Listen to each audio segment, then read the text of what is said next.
Welcome back for another deep dive with us. Today, we're going to be tackling the DCRO Guiding Principles for Cyber Risk Governance. Okay.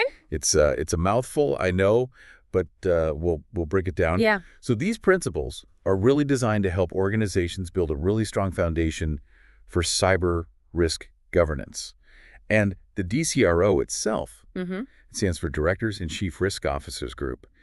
They're kind of like this global brain trust. You've got board members, CROs, C-suite leaders, all coming together to say, okay, how do we manage risk, and how do we manage risk specifically as it relates to cybersecurity? Yeah, I think what's so fascinating about these principles is that they start off really strong with the statement that cybersecurity isn't just an IT problem. Yeah. It's really an enterprise-wide risk that demands attention at every level of the organization. And I think that's a really important point to start off with. Absolutely. And they really hit hard on this idea of crown jewels. Right? Yeah, absolutely. Like, what are your crown jewels in your organization? Your most critical assets that, if compromised, could really disrupt your operation. Yeah, you can't protect everything. Exactly. So you got to figure out, okay, what's most vulnerable, what's most valuable to us? Right. And they give you 3 approaches to cyber risk. Avoid, accept, mitigate.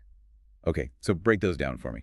So, avoid is obviously to stay away from certain activities or technologies. Okay. Accepting is really about acknowledging a potential consequence, but having a plan in place to handle it if something happens. Okay. Mitigate is reducing the likelihood and impact of a cyber attack. So thinking about things like security controls, employee training, cyber insurance. So it's all about choices, right? Like you're making a very informed choice based on your understanding of what the risks are and what the potential impact is. Right, and that's where risk capacity comes in. Okay. And this is, I think, one of the most insightful frameworks because they break down risk capacity into 5 elements. Okay. And it makes you realize how much goes into figuring out how much risk you can actually handle. So you've got your information asset inventory, you have asset value prioritization, effectiveness of protection measures, understanding of risk mitigation efforts like insurance, and robustness of business continuity plans. Oh my gosh, that's a lot to unpack. It is. And it's not like a quick and easy calculation, right? It's a really deep dive to figure out, like, how vulnerable are we and what's our ability to bounce back from something. Right.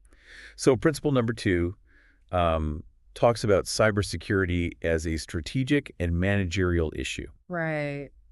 What does that really mean in a practical sense for organizations? Well, I think what it means is that you need to have a company-wide strategy driven from the top down. Oh. It can't just be an IT project that's siloed. Yeah. It needs to be woven into the fabric of how a company operates. And it seems like what they're saying is you've got to hold management accountable for developing and implementing that strategy. Absolutely. And they even recommend that key executives should attest that they've actually executed the critical aspects of a cybersecurity plan. Yeah, that's a big deal. That's a big statement. They're not just saying, like, we think about cybersecurity, we talk about cybersecurity. No, you need to demonstrate with concrete actions that you're committed to this and that you're leading the way. Yeah, and it goes beyond leadership as well. The principles also highlight the role of employee awareness and training. Yeah, I think this is where sometimes people are like, oh yeah, whatever. Yeah. I have to do my stupid annual training. Right. But I think what they're getting at here is you need to recognize that everyone plays a part. Absolutely. In maintaining a strong security posture. It's everyone's responsibility. And they emphasize that, a significant portion of cyber attacks are actually linked directly to employees. Right. Either their actions or their inaction. Right. And that's why they emphasize comprehensive training programs that equip employees to identify and avoid those potential threats. What are your thoughts on how effective those types of trainings are?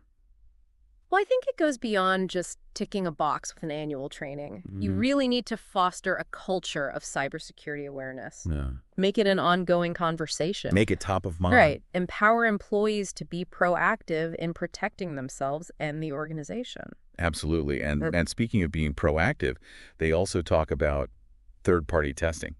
Right. Like, really put those defenses to the test. They advocate for having external professionals come in, assess your vulnerabilities, simulate attacks. Oh, wow. So they're literally like, Yeah. Let's try and break in. Yeah. Penetration testing. See where your weaknesses are. See what you've overlooked. Yeah, like a fresh set of eyes. Exactly. And they also recommend having, a team of external professionals that you can call upon, not only for training, but to help you navigate, those really tricky crisis situations. When a cyber attack does happen, having those experienced professionals who can guide you through the chaos can be the difference between a contained incident and a full-blown disaster. It's so interesting that the external people could identify things that internal teams might have missed. Even with the best intentions and expertise, sometimes you need that outside perspective. Absolutely. It's like having a sparring partner who can help you identify your weaknesses. Oh, yeah. And improve your technique. You might think you're a pretty good boxer, but until you step in the ring with someone who can challenge you, you won't truly know your strengths and your limitations.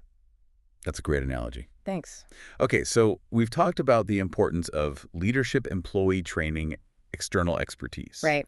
Now, principle number 3 introduces us to 2 really core concepts. Okay. The 3 lines of defense model and the intelligence-driven approach. Right. These sound very technical. Can you break them down for us a little bit? Okay, so the 3 lines of defense model is essentially about building layers of protection within an organization. Okay. Imagine a castle with multiple walls and guards. Okay. I like it. So the first line of defense is all about identifying and assessing risks. This is where your business units and InfoSec teams come into play. Okay, so that's the first line. They're on the front lines. Got it. Understanding the threats, evaluating their potential impact, putting initial controls in place. What about the second line of defense? The second line of defense focuses on risk management. So your company's risk management team steps in to provide oversight, making sure resources are allocated appropriately and that cybersecurity is integrated into the overall risk management framework. And then the third? Internal audit comes in. Okay. They're the independent assessors. Got it. Making sure the first 2 lines are working effectively. Like a quality control team. Exactly. Okay. They provide assurance to the board and senior management that the cybersecurity program is actually doing its job.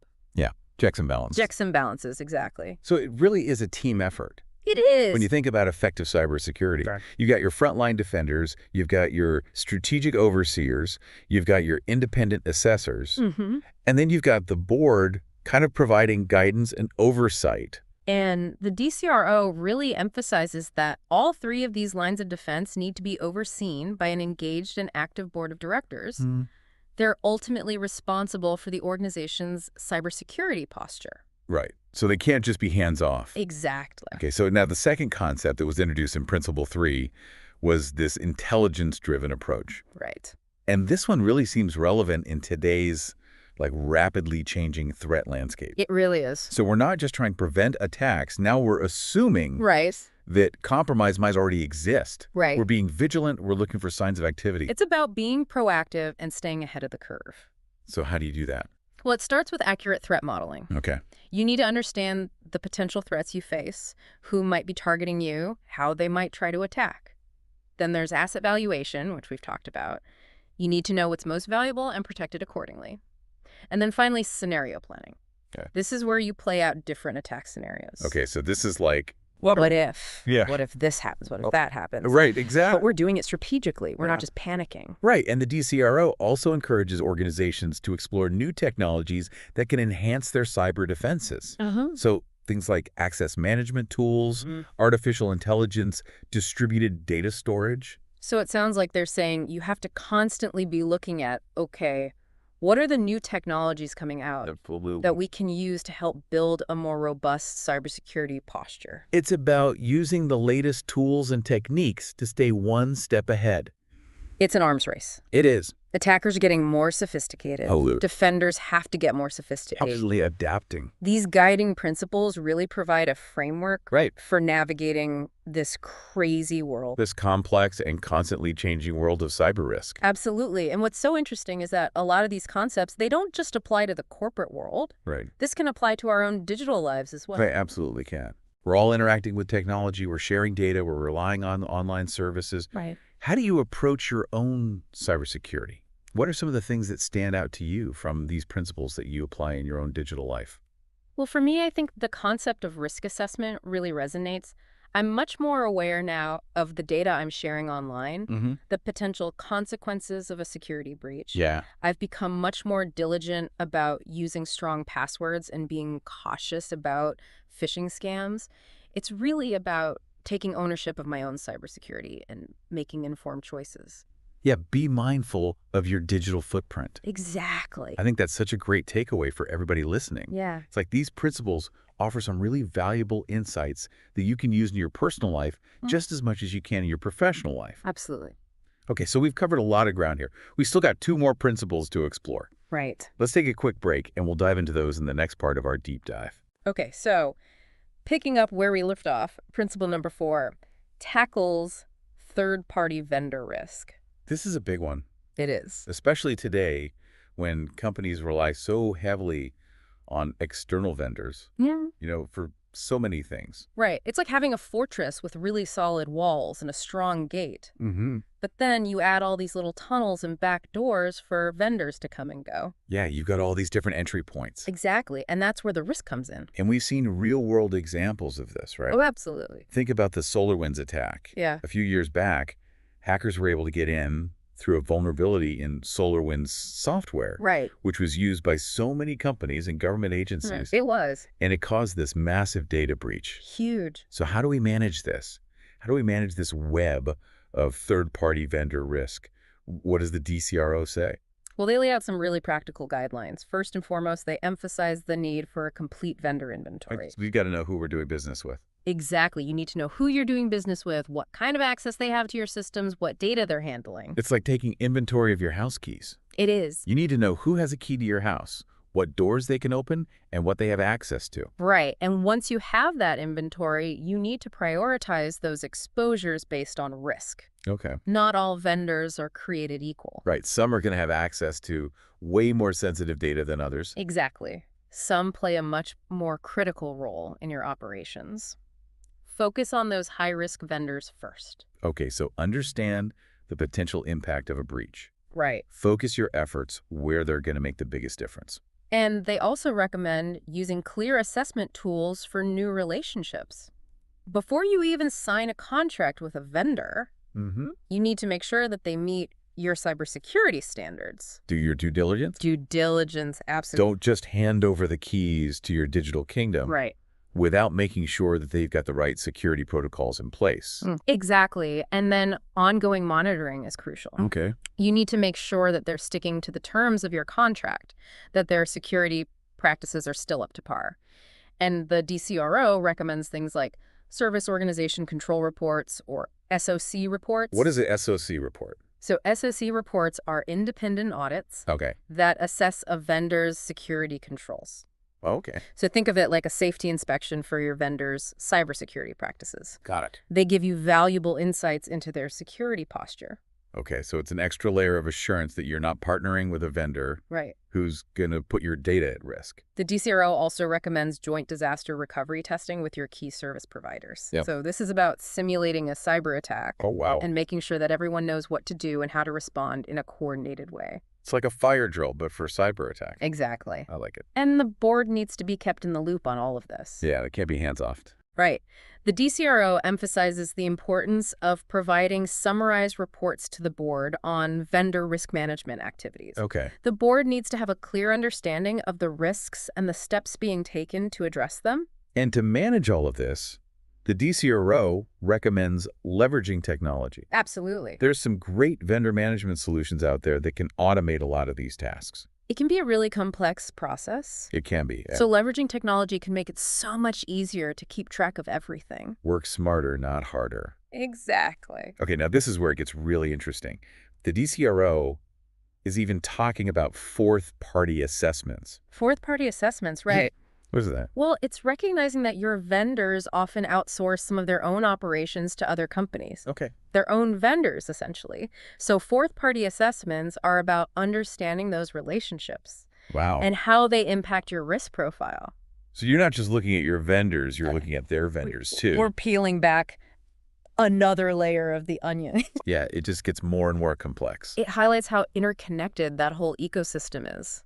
It does. A vulnerability in one part of the system can have ripple effects throughout the entire network. It really makes you think about all the different apps and services that you use every single day, right? Yes. Social media, online banking, shopping. Each of those represents a potential point of vulnerability. Yeah. Not just for me, but for the companies that I'm interacting with. It's a shared responsibility. It is. It really drives that point home. Okay, let's move on to the fifth and final principle. Okay. Building a culture of cybersecurity. This is a big one. This principle really gets at the heart of the human factor in cybersecurity. Because even with the best technology, Right. the best processes in place, Mm-hmm. human behavior is often the weakest link. We all make mistakes. We do. We're all susceptible to those phishing scams, those social engineering attacks. So this is about recognizing that human error is a reality and building a culture that helps to kind of mitigate those risks. Absolutely. The DCRO stresses the need to create a security-conscious environment where employees feel empowered to identify and report potential risks, understand the importance of following best practices, and feel comfortable asking questions if they're unsure about something. So it's not just about policies and procedures. It's not. It's about a culture where security is everyone's responsibility. Exactly. And they give some recommendations for building this kind of culture. Okay, like what?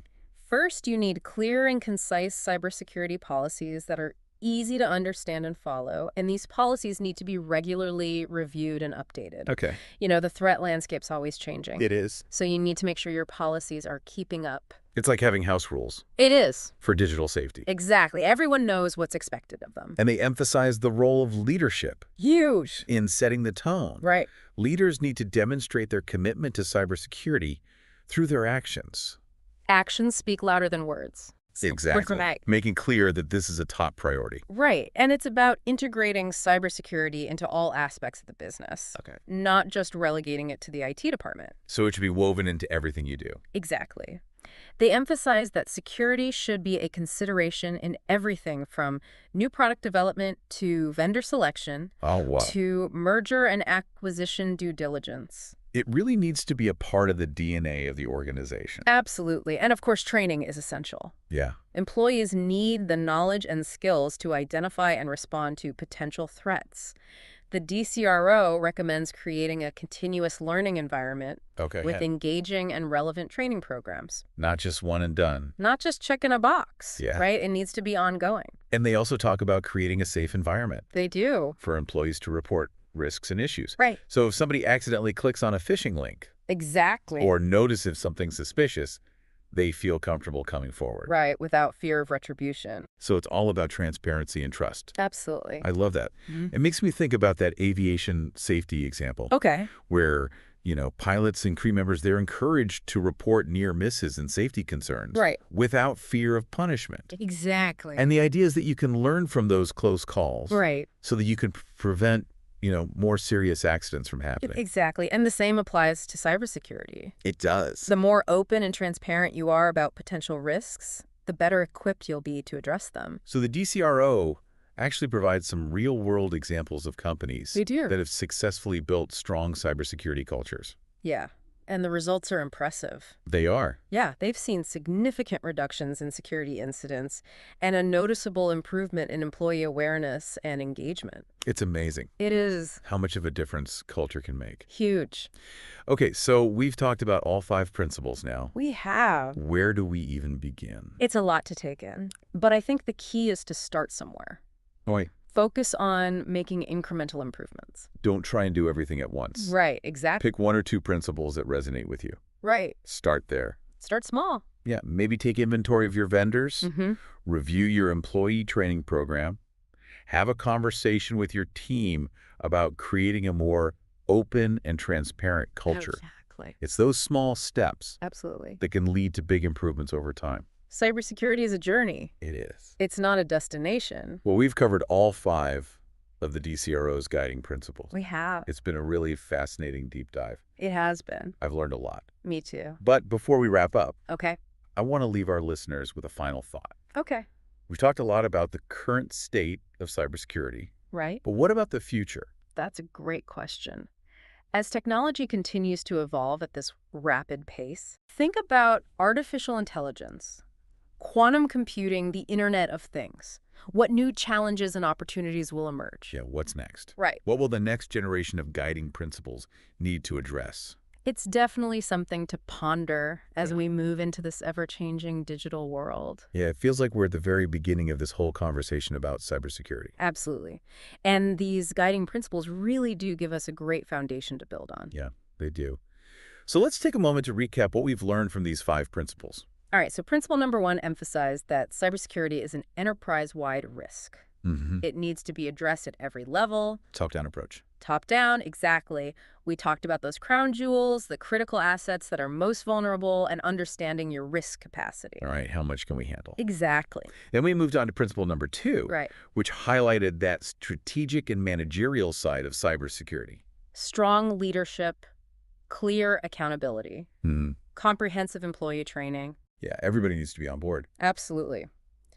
Then principle 3 introduced us to those 2 frameworks, the 3 lines of defense and the intelligence-driven approach. Right, layers of protection. Layers of protection and assuming compromise. And adapting. Adapting constantly. Then we got into the weeds a little bit with third-party vendor risk. Right. Recognizing that the companies we work with can also introduce vulnerabilities. Absolutely. And then we wrapped up with a discussion of building that strong cybersecurity culture. That one's so important. It is. It's about making security everyone's responsibility. And creating that culture of awareness and open communication. I think the DCRO has done a really fantastic job with these principles. I agree. They've created a practical and insightful roadmap. Yeah, they have. And if you're interested in learning more, I encourage you to check out the full document from the DCRO. It's a great resource for anyone who's involved in cybersecurity or risk management. It really is. Yeah. What's next? What will the next generation of guiding principles need to address? I think we're going to see an even greater emphasis on the human element of cybersecurity. As AI and automation become more common, Right. we need to make sure that we're not losing sight of the importance of human judgment, Human intuition. ethical decision-making, It's going to be crucial. and we need to start thinking about how we build cybersecurity into the design of new technologies from the ground up. From day one. Exactly. Can't just bolt it on later. You can't, yeah. And as the lines between our physical and digital worlds become increasingly blurred, we've got to find new ways to protect our privacy, our data, our critical infrastructure. It's going to be a challenge, but it's also exciting to be working in this field. It is. Well, that wraps up our deep dive into the DCRO Guiding Principles. Great discussion. It was. We hope you found it informative and insightful. We hope it gives you some food for thought. Yeah, as you think about your own approach to cybersecurity. Both personally and professionally. Until next time.